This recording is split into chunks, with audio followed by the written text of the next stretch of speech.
everyone, welcome back to my channel. I'm Shayne. I write romance and romantic fiction, and today I'm doing my October reading wrap-up, including the Gothtober Readathon. I know it has been a while. October was actually a little crazy, a little hectic. I was having some health challenges, migraines like almost every single day, and then having to catch up on my life from being laid low from migraines. But I did manage to get some reading done, and woohoo! I managed to finish the Gothtober Readathon. Gothtober is a readathon that was hosted by 3 other channels, and I will link them down below. And the way it works is you take a little game, get a series of prompts, and then try to find Gothic books that match those prompts. And I managed to hit all of my prompts. Now, some of the books did cover more than one thing, which is what I needed because there was no way I was going to read all those books in October. But I'm really excited about the books that I did get to read, plus one extra one, which we will get into when I get into the actual books. So without any further ado, October books. Okay, the first prompt in the Gothtober Readathon for me, for my prompts, was a book based off of a zodiac sign. So according to my astrology book, I'm a Sag baby, and according to my astrology book, the natural house for Sagittarius is 9th house. So of course, I'm like, wow, this is too perfect. I read 9th House by Leigh Bardugo. It's a book that I had seen a few other booktubers talk about, and I was really intrigued by it. It was already on my list to check out in the future. So I'm like, this is the perfect opportunity to check out this book. Another cool thing is that apparently 9th house deals with things like spirituality, morality, religion, and higher education, which is kind of perfect for 9th house because 9th house is what you would consider dark academia. It takes place at Yale University, and it is about this book was wild. Like when I was listening to it, I have my little, sometimes I listen to books while I'm doing like some exercises, and I literally had to stop everything and go write down. This book is wild. Like there was this opening scene where you're just like, what is going on here? And then it just keeps on getting more and more wild. So it's basically about Alex Stern, who was witness to a horrific homicide. She was one of the survivors of this mass homicide. And when she's recovering in the hospital, she gets approached by somebody who offers to get her into a prestigious, get her into Yale, basically, in exchange for service. And that service is that she joins this kind of secret society, and it's called 9th house, and the role of 9th house is to keep all the other secret societies in line, because these other secret societies are also magical. And you know how those college kids are, they be getting a little frisky with their magic, like, ooh, I can do all kinds of things. So the role of Alex and the 9th house was to keep those fun-loving kids from screwing everything up and blowing their cover and drawing too much attention to the societies with their hijinks and shenanigans. And I love this book. I definitely want to read the second one. Definitely ended on a little bit of a cliffhanger. The second one is called Hellbent. It's the one with the crazy looking half-eaten rabbit or something on the cover. Lots of crazy, creepy rabbit covers out there, but this one really stuck in my mind when I saw that one. So I'm excited to read Hellbent, probably next year. Kind of ends on a cliffhanger, but I really, really enjoyed the book. It has a lot of paranormal elements, dealing with like demons and magic and being able to see things that one of Alex's traumas is that, or one of her wounds is that she can see things that nobody else can see. And there's a lot of like heavy stuff that goes on with that. And she's like a great kick-ass heroine. And then there is maybe, it was hinted at, I think maybe, I wasn't sure. It was so quick that I was like, did I misinterpret that? Because I'm always trying to ship people. I'm always looking for the romance. I think there might be a little bit of a romance with another character who's kind of your classic by the book, kind of privileged, loves to go by the book, from a rich family, but kind of also like estranged from, not really sure of his place within this rich family, kind of a loner on his own, really loves studying things and figuring things out and going by the book and following rules. So he and Alex make a great kind of like clash of opposites. And then there's another character who, oh, forgive me, I cannot remember her name now, but I loved her too. She was giving me a little bit of like Wednesday and Enid vibes, the way she kind of bounced off of Alex. And yeah, great characters, lots of crazy drama, a lot of dark themes, and a lot of cool kind of interesting stuff because the author herself went to Yale and was part of the secret society. And it was a really cool weaving of like some of that lore with this other magical world that she came up with. So that was the first book that I finished for Gothtober, meeting the book based off a zodiac sign prompt. Okay, the next one that I read, my next prompt was book with green on the cover. So for that one, I went with Cackle by Rachel Harrison. Cackle is, I would say that Cackle fits the Gothic vibe because it's about a character named Annie, I think is her name. Hello? Yes, Annie. So Annie has been told by her long-term live-in boyfriend that I can't remember if he like officially breaks up with her, but he basically says, I don't want to live with you anymore. I want us to take a break. And she's having a hard time, a really difficult time coping with that, particularly since a milestone birthday is coming up. I think it's her 30th birthday.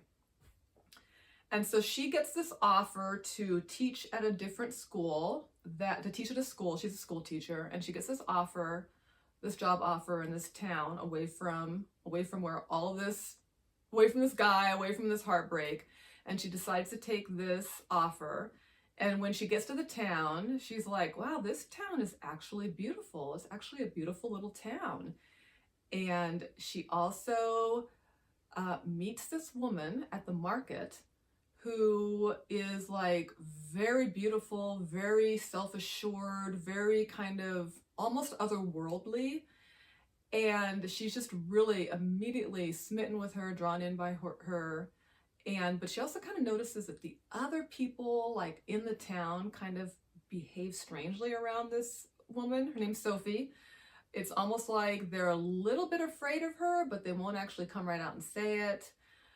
But Sophie befriends Annie, and Annie is lonely and looking for friends, particularly after this breakup. And she ends up going and visiting Sophie at her house. And her house is this beautiful, wild, Gothic mansion practically that you have to travel like over the river and through the woods to get to. And she stays, she's like, they have a little slumber party, like an adult slumber party. And she starts noticing that there's some weird things happening in this house. And maybe there's something a little bit odd about Sophie herself. So that is Cackle. I really enjoyed that book a lot. I've heard some mixed reviews about it, but I definitely want to read other books by Rachel Harrison. That book, I didn't expect it, but that book definitely stuck with me. I think about it a lot. I think about the themes because it really deals with, I think probably the biggest takeaway or the biggest theme that it dealt with is how loneliness loneliness is a basic human condition, and it dealt with how loneliness can make you kind of like hang on to things or put up with things that don't serve you. And this, the story kind of deals with that, and how do you get out of that? How do you go to a place where you're not so lonely and desperate that you'll just take any little scrap? So that was the second book that I read for Gothtober, answering the question of book with green on the cover. And yeah, really enjoyed that. The next prompt was book with a claustrophobic vibe.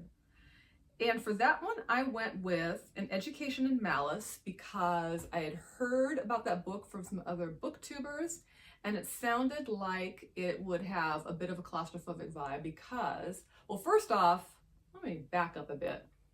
It's a book that's supposedly based on Carmilla, which is apparently like the first vampire story. It predates Bram Stoker's Dracula. And I've been hearing about that book in the last couple of years too, and going, oh, I should check that book out as well. So I ended up also reading Carmilla. And it's supposedly based on that book, but I would say it's not really based on it, or it's not really a retelling. It's sort of like inspired by is the word. It's inspired by Carmilla. And the setup is that one of the characters, wow, my brain, what is her name? Hold on, it's coming. Laura Sheridan gets into this is another story about a prestigious, kind of hard, exclusive college. She gets into this really hard to get into writing program, poetry program at this college on the East Coast. And she's sort of immediately enamored by and in competition with another student called Carmilla in this one class, in this poetry class. And they kind of become like academic rivals. And Laura is kind of like really finds Carmilla just absolutely alluring, but Carmilla, for whatever reason, hates Laura. And their teacher, their professor, De La Fontaine, notices this competition and keeps kind of stoking the flames because she thinks that it makes them better poets and makes them better students. So it becomes this very close-knit, insular group within this already kind of exclusive school where Laura and Carmilla are competing with each other, and they're kind of secluded from everyone else by the professor, who kind of makes them her favorites, and they have these secret study sessions outside of class at the professor's house. So that kind of gives me a claustrophobic vibe, like one other, kind of like locked into this intense rivalry with one other student, and singled out by one other professor, and that professor kind of has this like, you know, extraordinary control over all aspects of your life. So that gave me like a claustrophobic feel just from that description. And I loved this book. I loved the whole college aspect of it. I loved reading about all the poets that they were studying and hearing all the poetry, like theories, and hearing different, the two characters come up with their own poetry and their own lines and why they loved the poetry and what the poetry meant to them. And the other thing that I loved about this book that really like kind of turned my crank, shall we say, is that it was also about really figuring out and embracing your own deep, dark desires. Yes. And so there is some sapphic romance going on and lots of sensual, sexual situations. Right up my alley. I love this book. It was also really well written and just had all of those like lush, gothic, sensual, sexy, dark, vampire, academic vibes. So that was An Education in Malice, and that was checked off the book with a claustrophobic vibe. And that also ticked off, it turns out that also checked off one of the other prompts, which was book with a non-human love interest, because it's vampires. So yes, I was just like, oh, an excuse to read a vampire book. Actually, another reason why I read Carmilla was because I thought that Carmilla was going to kind of was going to fulfill the love interest, a non-human love interest thing, because Carmilla is a vampire. So I actually read that one first, and that book was decent. That book was interesting to read. I don't think that I loved that book. The author is long dead. He's not going to care what I say. The author, what's his name again? Joseph Sheridan Le Fanu or something. Hold on, I have it right here. It is, yeah, Joseph Sheridan Le Fanu. So I thought it was okay. Definitely, the thing that intrigued me about this book as well, besides it being like the original vampire book, because I love my vampires, was that people were saying that it had a lot of, that it had sapphic sexual undertones, which was really intriguing to me, particularly like back in the day. And so I thought, oh, there's going to be like a love story there. It wasn't a love story. I don't think that that's too much of a spoiler to say that. It was more, so there were definitely sexual undertones and like language and sensibility, but it was more cloaked in the lore of the vampires have this sort of magical ability to seduce their prey with their mind and make them compliant so that they can feed off of them. So that was what was going on, I would say, more than, as far as like the way the story was told, more than the character like actually being sexually attracted to her, falling in love with Carmilla. Another thing about that book was that this took me out of it for a minute. There was this whole scene, I just have to mention this. There was a scene where we meet Carmilla and she's in this carriage, and this carriage is like attended by all these other like horsemen and carriage drivers and all, and there's these other people in the carriage, and there's like a good, I feel like a page, an entire page or more, about describing these people that were in the carriage. One of whom was, as far as I could tell, a black woman, and the other ones were men who were either black or of color. And the way they were described was just like very derogatory. And I was just like, whoa, what is that about? It reminded me of like some of the descriptions and caricatures and depictions of black people after Reconstruction in the United States, here in the United States. And that really took me out of the book. And I was thinking, wow, so much time was spent on these characters. I kind of started to give the benefit of the doubt, like, maybe it wasn't about their race. Maybe it was, maybe it was foreshadowing, and this is going to come back later and have like a story twist later. No, we never saw them again. It was just talking about them and their color of their skin and their race in like a really derogatory way for no good reason. And I was like, whoa, it just like, it really took me out of the book for a minute. It was giving me flashbacks back to high school, you know? You're just going through a day in hell, minding your own business, and then blam, without warning, racism. But anyway, Carmilla, it was fine.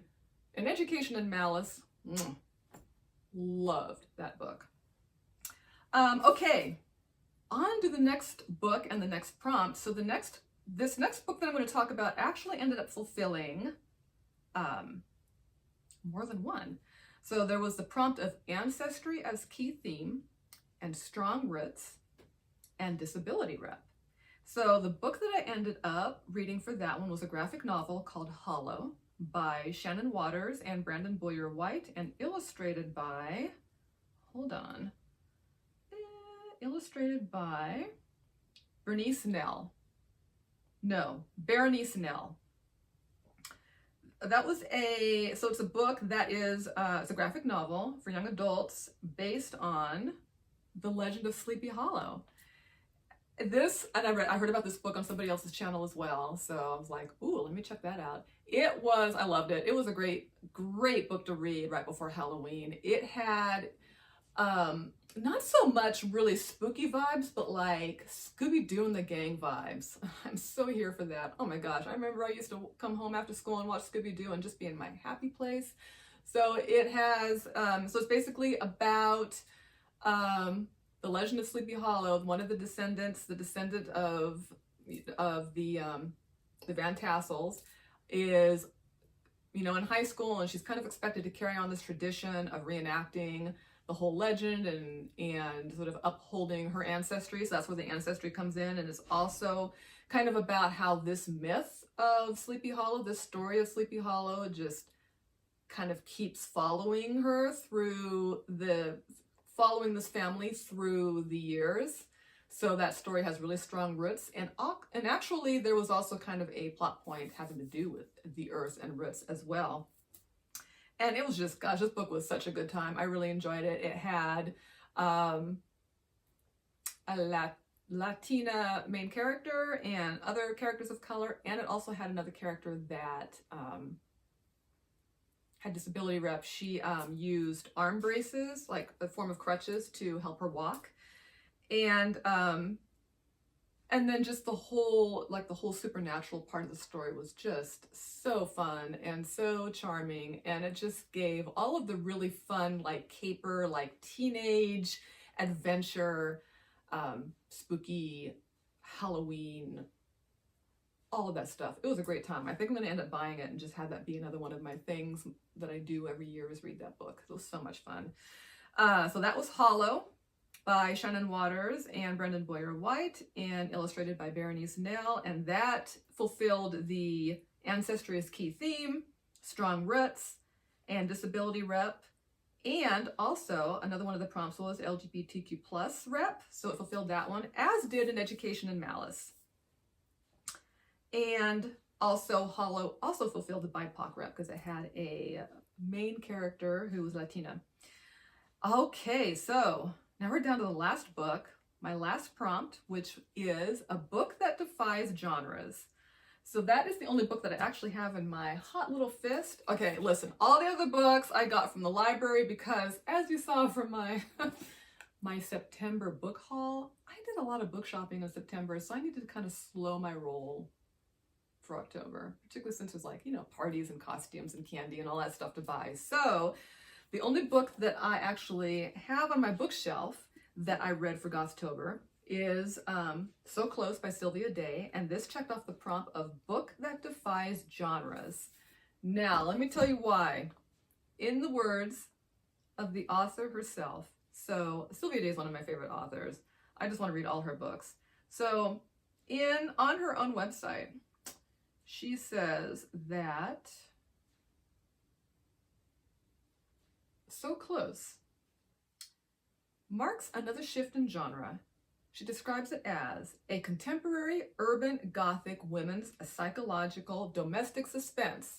If that isn't a book that defies genres, I don't know what is. So this book is, I mean, it's just Gothic through and through. Look at that cover. Look at that beautiful cover.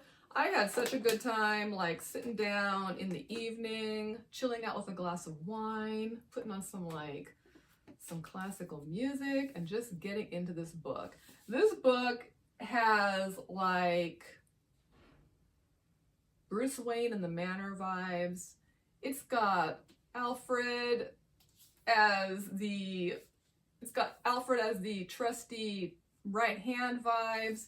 It has one of the characters is giving me the guy's mother, Aaliyah, is giving me Dynasty, and I'm talking OG Dynasty. I'm talking that character, the one that Joan Collins played, Alexis, and Alex something name, I think. Those of you who remember, I can't remember if it was Alexis or Alexa, but she was basically like the wicked matriarch.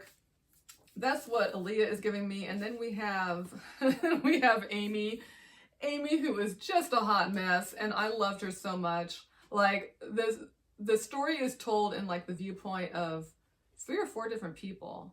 There's like 4 different viewpoints. One is the Alfred Pennyworth character. That's not his name, but I think it's Witte, W-I-T-T-E. He's even British, y'all. And he is the kind of like bodyguard, valet, like houseman, whatever, for Kane Black, who is this, you know, millionaire who lives on this penthouse in New York City. And Kane is obsessed with his wife who passed away. And he keeps trying to find her over and over again in all his affairs. And then his mother is trying to get the business back under control. And then Amy, who was kicked out of the business by Kane's mother, is trying to get her stuff together. And it's just a great time. And it's first in a duology. So there's a second book that comes after this called Too Far. And I definitely want to get that one and read that. And then this book is just so, I think that Sylvia Day, I'm almost positive that she actually published this herself through her own imprint. I mean, that's pretty baller. Like, that's the life. Like, being successful enough as an author to have your own publishing company and imprint where you can publish a book that looks like a hardcover, that looks as, you know, it's just like a lot of attention to detail was put into this. We have not only this really cool cover, and it has this kind of nice texture thing going on, but then the actual book under it also has its own design. And she picked a particular like font to use for the book, and it has like all these little quote pages, and each little page, like every time the point of view would shift, there would be like a little there'd be like a little symbol for each person, having to do with what was going on with them. There's like eyes in a mirror because we don't know who this person really is, and she doesn't know who she is. Anyway, this was a fun time. Definitely when I was reading it, it actually kind of made sense when I kind of looked into it and saw that, oh, I think she published this herself. It's Ronin House Books. Because I was reading it going, I've never read anything like this. Like this book and the kind of story it's telling and the way that it's laid out, and the buildup is like really different than anything I've read. So I really enjoyed that. It was definitely fit the Gothic vibe, and definitely, I would say, kind of is definitely cross-genre, which is another way of saying that it defies genres. So that, let me look at my list. I hit, okay, zodiac sign, 9th house, green on the cover, Cackle. Claustrophobic vibe and education and malice. Ancestry is key theme, hollow. Strong roots, hollow. Defies genres, so close. Non-human love interest, education and malice. Talking vampires, here baby. Book with LGBTQ plus rep, education and malice and hollow. Book with BIPOC rep, hollow. And book with disability rep, hollow. It was a great time. I really enjoyed this readathon. I read books that I wouldn't have read otherwise. And I probably read a little bit more than I would have read, despite the fact that most of the time I was laid up on the couch nursing a migraine. So that is it for my October wrap-up. If you made it this far in the video, tell me if you've read any of these books and what you thought of them, or if you haven't read any of these books, tell me your favorite Gothic book that you have read recently. All right, that's it for now, and I'll see you next time. Bye! And yep, there go the birds. They're distracting me, those stinkery birds.